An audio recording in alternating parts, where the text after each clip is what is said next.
While day one of free agency didn't bring any big or major swings for the Chicago Bulls, it did reset the board as well as brought Zach Collins back on a 2-year, $17 million deal that has changed the Chicago Bulls cap space in a few different ways. So we're going to talk about that and what that means. And we're going to look at the remaining players on the board for the Chicago Bulls in free agency that the Bulls could look to acquire. We're going to talk about Kelly Oubre Jr., DeAnthony Melton, Quentin Grimes, who's still kind of reportedly available, Bruce Brown, and more, and what the Chicago Bulls can do to add some much-needed shooting to this team. But we're also going to take a look at the players that are currently on the Bulls roster and how their trade value stacks up and if these players could be moved in larger deals between now and the opening of training camp. We're talking about all those plus more right after this.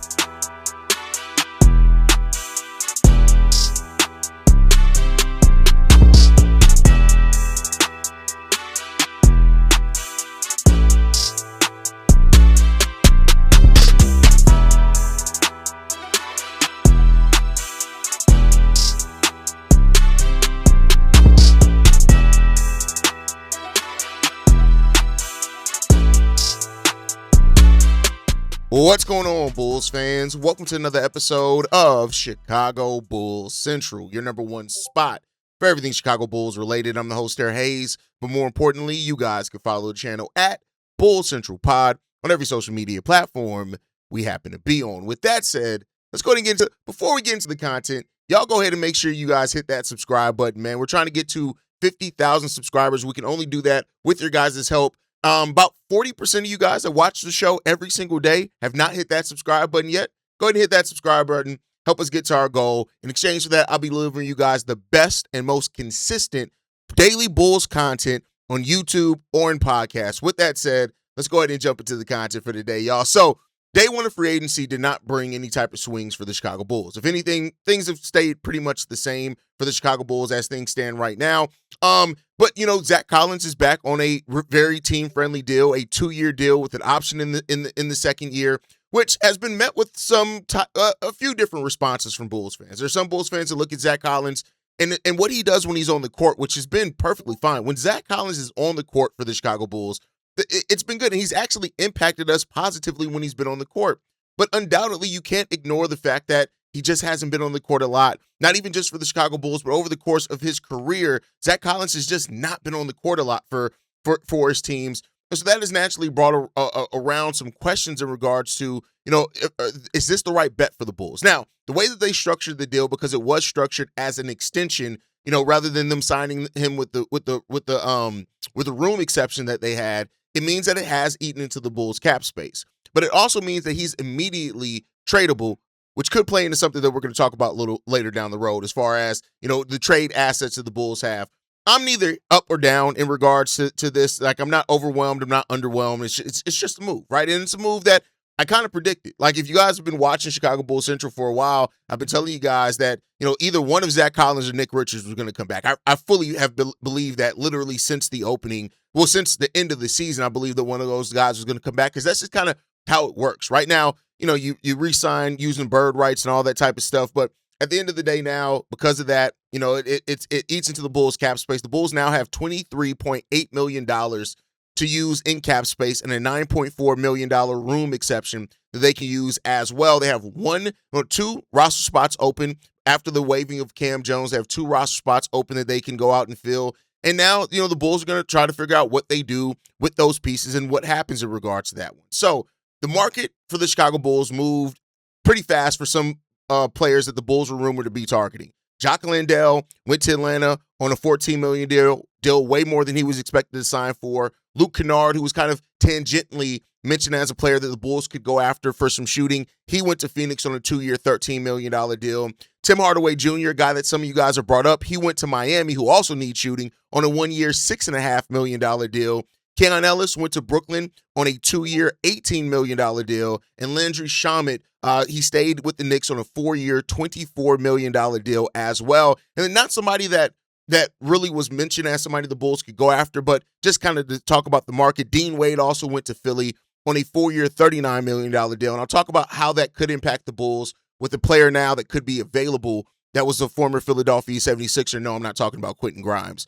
So now it has, with Zach Collins being signed for the Chicago Bulls and bringing some more big man depth there, even though, the question on how if he's going to be able to stay healthy. Finding a starting level shooting guard / wing who can space the floor now and in the short term, now in the short term and maybe slide into a 6-man, 7th-man role once Dailyn Swain is ready to start. You could look at this list and there's a couple of names that stick out, right? And I think that's there, right? The front court bodies, we're pretty solid in the front court now. I probably think with that third spot, you want to go a power forward center combo or a straight up center, but you have Nick Claxton, Zach Collins, Jalen Smith. Those guys are going to be holding down your center position as things stand right now. You got Caleb Wilson, Modest Buzelis, Noah Essengay, Leonard Miller, as long as with some Jalen Smith that's going to cover your forward rotation also. And I think the Bulls at forward and big are pretty set. Now we also have our starting point in Josh Giddey's there, and now you need to find your shooting guard, right? And Trey Jones also providing depth at that point guard position. And for the Rob Dillingham truthers, he's still out there as well, right? So the bigger need for the Bulls right now is starting caliber shooting, reliable three-point shooting, some point of attack defense if you can find it in one of those players as well, and a low usage veteran that isn't going to necessarily block Dailyn Swain long term, right? So here's some of the best fits.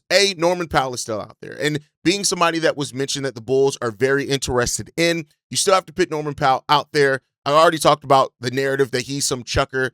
He's not a chucker. Like somebody who's averaged 10 shots a game per their career. Last 2 seasons, he's averaged over 20 points on 15 shots, which isn't bad. It isn't, a chucking either, right? And he's a guy that brings in veteran leadership, a career 38%, 39-ish% three-point shooter, and can definitely help space the floor for the Chicago Bulls, and somebody that's likely to be willing to take a 2+1 deal or something like that. So Norman Powell is still an option out there for the Bulls. And because the rumor that, right before free agency opened, or day before free agency opened, he was one of the names that was mentioned that the Bulls are planning on taking a meeting with. We'll see if he ends up, being that's what they want to do with it. They have the $20 million. I do think he's going to take a lot of that. If that was going to be the signing, and that could be perfectly fine. But we're going to talk about different tiers of players. And I had mentioned one of the guys that now becomes available with the Philadelphia 76ers signing Dean Wade is Kelly Oubre Jr. Now, he could still very much so go back to Philly. This guy's 30 years old, right? He's been in the NBA since 2015-16, and this is a guy that's been a career bench player. At 705 games played, he started 352 of them. Now, over the last 4 years, he's been more of a starter than a bench player.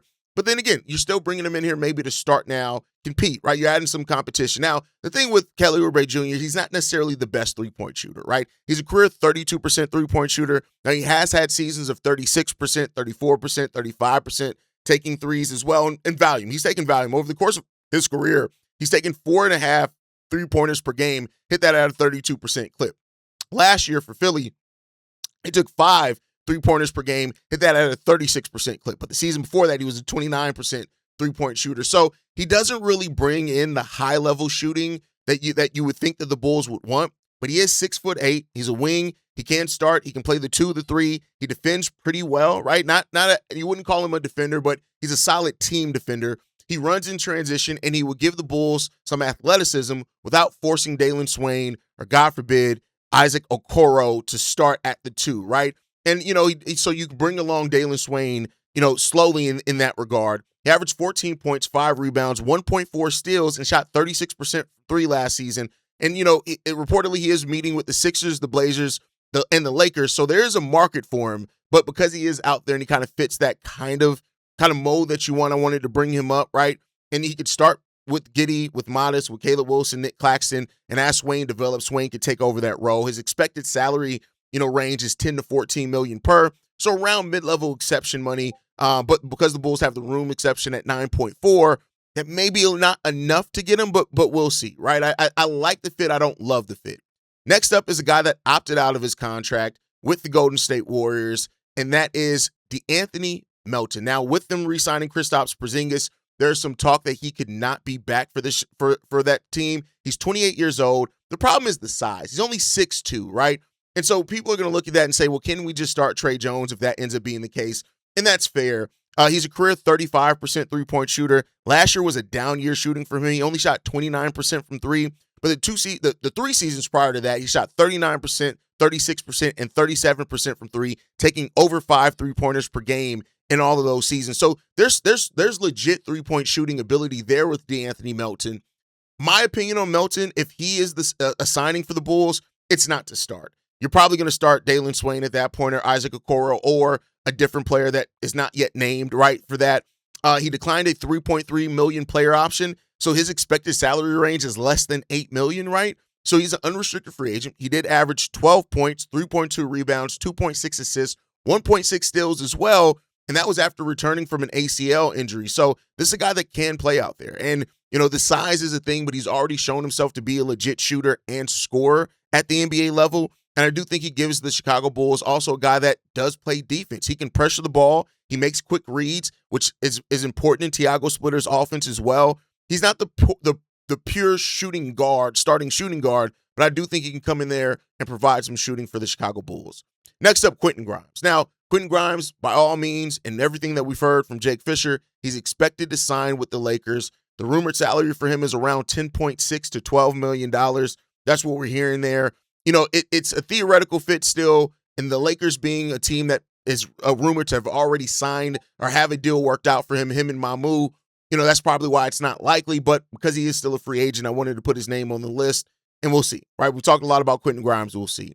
Bruce Brown is still an option as well for the Chicago Bulls. Now, this is a more veteran guy. He's not the shooter that I would ideally want for the Bulls, but he does defend, he cuts, he handles the ball a little bit, he rebounds pretty well, he can play in transition, and I do think he fits Tiago Splitter's style. He just doesn't bring the shooting, right? And so another non-floor spacer out there is a bit concerning, but if the Bulls strike out on their main targets, bringing in Bruce Brown, a guy who's been a role player on a championship team, to come in and provide some veteran leadership, come in and provide, you know, maybe a floor raiser to a degree, right? He's 29 years old, 6'4". He averaged 7.9 points per game last year, 3.9 rebounds, 2.1 assists. He shot the ball 47% from the field and 38% from three. So, again, but he only took 1.8 3-pointers per game. So, Bruce Brown is kind of more of that, hey, we've struck out on our plan A, B, and C, and now we're just looking for a veteran to come out and fill out the bench, which could make you free up to trade a guy like Isaac Okoro, something like that, right? So, those are the guys that I'm looking at for the shooting guard position. Again, not the best list out there. You know, if you can trade somebody, then cool, great if you can get that done. But, you know, we'll see what happens in that part. Now, let's talk about the bigs, right? The bigs that are out there. The big market isn't very deep, right? The Bulls did get Zach Collins back, which is perfectly fine, right? As a backup big. Question is just about him staying healthy. But if for that spot they want to add a little bit more big depth, there are a couple of bigs that make some sense. Andre Drummond's out there. You know, he's expected to sign at the minimum for $5 million. He's a former Chicago Bull, but this is somebody who just comes in and provides pure rebounding. That's it. You know, physical backup center, right? Backup to the backup center that can set screens, that can protect, you know, against those things. If Nick Claxton's Zach Collins get in trade foul trouble, it makes sense for him there. I don't hate Andre Drummond on a vet minimum contract. I don't hate that at all. Kevon Looney is another guy that provides some veteran depth in regards to it. He rebounds, set screens as well. He makes smart decisions. He understands how to be a professional. He's another person that's available at the minimum, reportedly. I like the fit for those things. I think that he plays the style that Tiago Splitter likes to play. And then another guy that I do think it's going to be a little bit more expensive, but if the Magic are truly moving on, still Moe Wagner is still somebody out there for the Bulls as well. If healthy, he gives you some big depth that can score a little bit. He can bring energy in regards to it, and he, you know, some added front court defense. At this point, with the big, you got Zach Collins, you got Nick Claxton, you got Jalen Smith who can play a little bit there. So you're not necessarily looking for somebody who comes in and changes a lot for you, but he can add some depth. And I think you need that, especially with how often Zach Collins gets injured. You need another big out there. Moe Wagner can bring some of that stuff as well. You know, so I think is there some redundancy with him and Zach Collins? Yes, but I'd say this part, some built-in redundancy is good sometimes, especially when you have somebody like Zach Collins who's as injured as what he oftenly is. So that's why I'd be looking for that. But I think at this point now, the plan forward for the Chicago Bulls has to be, don't chase another front court player first. Find your shooting. And then at that point, with your third roster spot that you still have, well, now 2 roster spots that you still have open, you can find some depth in another position or a change or something for the Bulls. So I think that's kind of the best plan forward. is that find somebody that can be a starting shooting guard if you can. If not, find depth with the shooting wise, and then let them battle it out in training camp. Everything's not going to be solved this offseason, y'all. It's just not. And, that's something that I want to keep pushing, is that not everything is going to be at a place where we come out of this offseason, we're in a perfect final spot. So we'll see. After day one, the Bulls free agent board should be simple. Just finding that starting shooting guard who can space the floor now, be a bench piece if Dailyn Swain takes over eventually. I think Kelly Oubre Jr. brings some of that. Of course, Norman Powell can bring some of that. And we'll see what goes on in regards to that and how the Bulls kind of figure that thing out. But let me know how you guys feel after day one of free agency. Who are some players that you think the Chicago Bulls should target? We're focusing on free agent now because trade market is kind of hard to read right now, but we'll see what's going to happen in that one. But with that, a lot of people have been talking about the Bulls trading and stuff like this. And I know a common conversation for a lot of Bulls podcasters and stuff is that taking on bad money, right, to then stack draft assets. And like I've said before, I said it on yesterday's episode, it's not that option is not really here in this offseason. I mean, go and look at some of the trades for stars. You're not getting a lot of unprotected first in picks for unprotected first round picks in trades for like LaMelo Ball, John Morant, Kawhi Leonard. You're not seeing a lot of unprotected first moved in that. So teams definitely aren't going to be looking to move unprotected first or even protected first in regards to taking on bad salary. Like I said, I think the better option now rather than taking on bad salary is to find a player that's on their rookie scale deal that has falling out of the rotation for their team and then try to get that guy rather than trying to, stack assets for first round picks for bad contracts. But I do want to talk about some players on the Bulls roster that could be in trades if Bryson Graham decides to get active in the trade market. Now, I don't think this player is going to be traded, but I do have to mention him first because if I don't, people are going to say, but Haize, why didn't you mention Patrick Williams? Listen, Patrick Williams is a logical trade option. The problem is that, and the reason why he's logical is that his role just isn't here anymore. Patrick Williams is not going to be, not expected to be heavily in the rotation for the Chicago Bulls. Hell, he wasn't last year when everybody was healthy. When everybody was healthy last year, Patrick Williams was getting 4.5 minutes per game. So now you look at a forward rotation that includes Modest Buzelis, Caleb Wilson, Noah Essengay, Leonard Miller, Jalen Smith. That's 5 players that I expect to be ahead of Patrick Williams in that forward rotation. Hell, Dailyn Swain is even going to play some forward minutes at the 3. So I think in regards to that one is that there's just like his role and Patrick Williams are no longer protected by potential. It's not. The Bulls have acquired several players who fit the size, the length, the athleticism, the profile, and that are better suited to take on those developmental minutes than Patrick Williams. It just is. So I think at the end of the day now is that if you can include Patrick Williams in any trade, you do so because there's no reason to keep him. The problem is he has 3 years left on his deal, and any trade that you include Patrick Williams with, you're going to be the one that has to include another asset to get teams to take that back. Shop him, but you're not going to be able to just dump him off. Not at this point, not with 3 years left. You're probably looking at another 1.5 to 2 years before Patrick Williams is realistically able to just be moved in a salary dump scenario. Next up is Isaac Okoro. Isaac Okoro is tradable, especially if the Bulls find another perimeter defender and shooter that can start at the 3, because Dailyn Swain is ready to take on all of that responsibility by Isaac Okoro. Not to say that Isaac was completely terrible on defense for the Bulls. He wasn't. And, I know people don't like to hear that. He wasn't completely terrible when he was on the court for the Bulls defensively. But it wasn't for somebody who's known as a defensive specialist. The defense didn't stand out enough to where you can say, oh, we absolutely have to keep Isaac Okoro for the defensive identity for this team, which leads him, and as a veteran piece that other teams could definitely be looking at to take on or want a prototypical wing defender again. Maybe you can move Isaac Okoro for that type of thing. I think that's what it comes down to. We have no shooting on this team. If you can add any type of shooting and it also brings defense, Isaac Okoro at that point is very expendable. But I do think that as of right now, a reason that if you are going to keep him is because he's one of the better point of attack defenders that we have on the team. Like proven point of attack defenders because yes, guys like Dailyn Swain do project to be a really good point of attack defender. Trey Jones is a really good point of attack defender as well, but like Isaac Okoro's right there. And so I don't see the Bulls just trading him just to trade him unless they feel like they have replaced some of those things that he does bring positively, which again isn't very much. But you're looking to bring some of that for Isaac Okoro, and we'll see what ends up happening with that one. When you look at it, when Isaac Okoro was on the court last year, team's offensive rating, it went down by 1.3. So again, it wasn't amazing. So nonetheless, so Isaac Okoro is definitely somebody that can also be moved. And then two players that I'm not saying that people want to see moved, but could be, are Tre Jones and Jalen Smith. And it really just comes down to the market that's there for them.